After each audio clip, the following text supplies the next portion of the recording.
కూడా కార్తీక పౌర్ణమి పర్వదిన శుభాకాంక్షలతో మరి పవిత్రమైనటువంటి కార్తీక మాసం అటు శివకేశవులకి అత్యంత ప్రీతికరమైనటువంటిది, చాలా పవిత్రమైనటువంటి మాసం ఇది.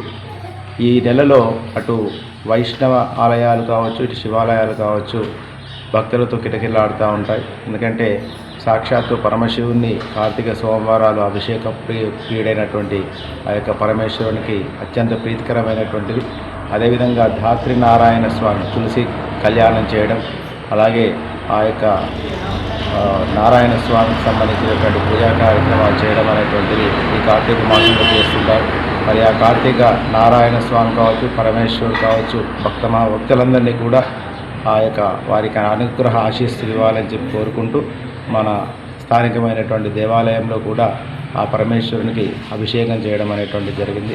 అందరికీ కూడా మరొకసారి కార్తీక పౌర్ణమి శుభాకాంక్షలతో శుభం భూయాత్.